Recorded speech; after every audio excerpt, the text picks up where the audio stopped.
In this session, you'll learn about the benefits of the CyberArk solution and how to use it. As an employee, you are required to log in and interact with various systems and different types of software. To access these systems and software, you must provide and remember multiple passwords. In many cases, the systems you access hold privileged information, such as customer information or sensitive company information. When you have access to privileged information, it makes you a privileged user, and unfortunately, a prime target for attackers. The problem is that most breaches now involve stolen credentials, and whenever possible, the attacker goes after the privileged user's credentials, because these are the ones that provide the access they need to get control over the IT infrastructure. Over the years, companies asked their privileged users to come up with strong passwords and to keep those passwords confidential. However, this is insufficient, as it is hard for most of us to memorize complex passwords, and attackers these days can easily crack any password. This is where the CyberArk solution can help you. The solution provides you with single sign-on capabilities to all privileged applications. Now, you only need to memorize one password, and it will connect you securely to the system that you need. CyberArk also provides more secured workflows against cyber attacks by validating the identity of the user using multi-factor authentication and limiting and monitoring access to sensitive data. Let's see how simple it is to connect to a system using the CyberArk solution in the upcoming topics.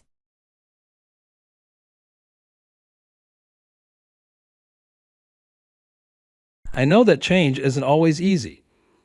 I want to help you understand CyberArk's Privilege Access Manager and why it is really going to benefit you and keep your organization safe. Let's begin your journey with a story about Paul and Eva. Both Paul and Eva work for the Andor online clothing company, but they have separate roles and conduct themselves differently in their daily lives. Let's meet Paul first. Paul is an extremely qualified Linux administrator. Paul knows the importance of security because he has privileged access to so many critical systems. Paul knows that to be secure against the ongoing threat from bad actors, he must be vigilant.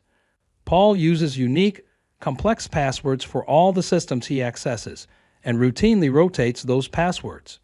Paul would never store any credentials on his system. Instead, he has managed to memorize them all.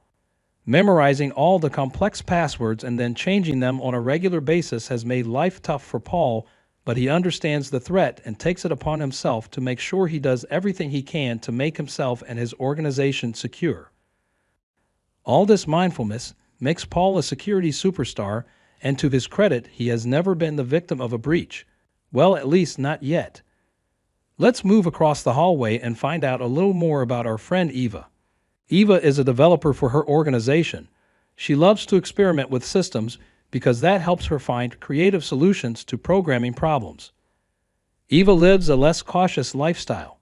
She knows she has no access to any production systems, and therefore does not worry too much about being a victim of a breach. Eva does what she needs to be successful in her work by taking part in many reputable online forums, email lists, and Discord servers to share knowledge and ideas with many fellow developers. Ultimately, Eva is successful and is quite the developer. This is where our stories collide. One day, Eva opens an email that seemingly came from one of her normal online forums, and she clicks a link without fully reviewing the message. Eva unexpectedly introduced malware to her system. The malware harvests credentials that have been used on Eva's system, including those of the desktop administrator who recently helped Eva install a new printer driver. Using the stolen desktop administrator credential, the malware spreads to many other workstations, including Paul's, who is our security superstar. The malware installs a keylogger on Paul's system and captures the credentials he is typing while doing his work. Suddenly, several critical systems are vandalized using Paul's credentials. Paul, who is ever so careful, has been a victim of a breach and is upset. Because it is Paul's credentials that were used, management is looking to Paul for answers. Paul did nothing wrong but still managed to become a victim. Eva, although clumsy, still had good intentions to be the best developer she could. This was the only time Eva has ever made such a mistake, something that is common and can in fact happen to any one of us. This story is all too possible in our day-to-day activities. As you explore this education, you will learn how to navigate CyberArk and all the benefits that come with it.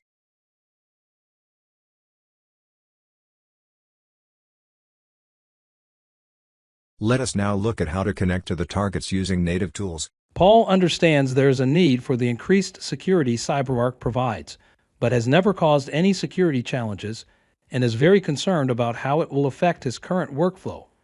Paul is also very efficient with his current processes and tools.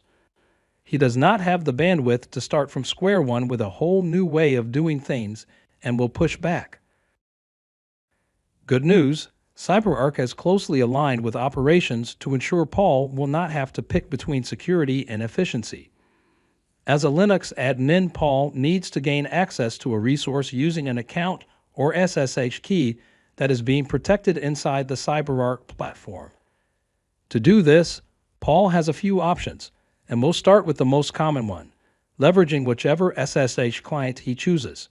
Paul starts by opening his terminal, but if you prefer, you can use any SSH client like PuTTY, Secure CRT, Stigwin, or the SSH binaries built into any Linux or Linux-like distribution.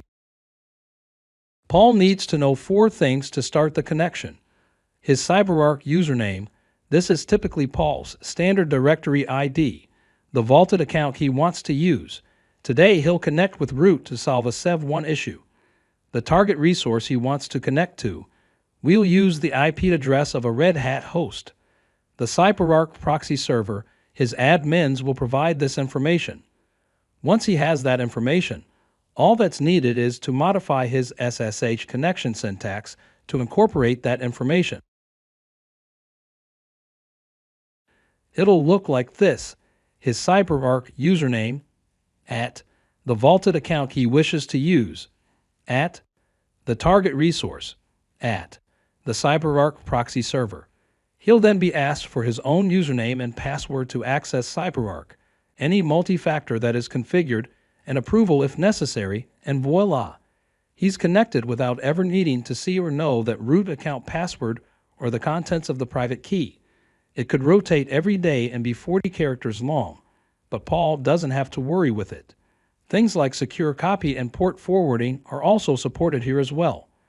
This session can now be saved as an alias or inside the SSH client of choice for future reference.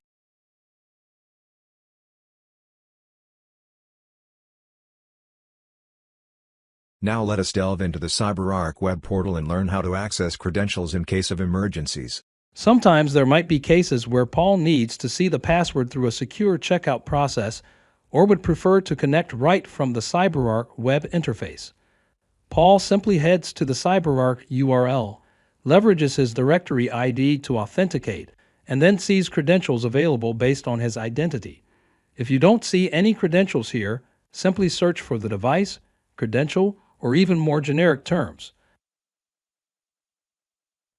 Depending on your organization's policies, you may be able to click the Connect button, like Paul, to open a session to your target resource. This allows you to quickly connect to many resources in a short period and is another option available to you outside of leveraging your own SSH client. You might also have the option to see a password in case of emergency, like Paul has done here by clicking the Show button. This show operation may also be protected by additional approval requirements by your organization.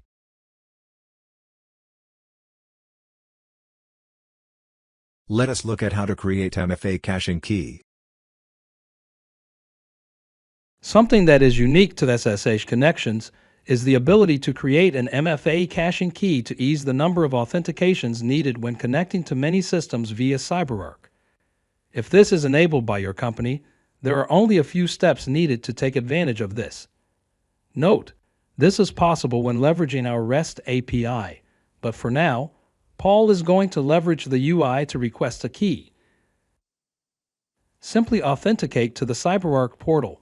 Click Accounts, then click SSH MFA Caching, and then generate and download your key.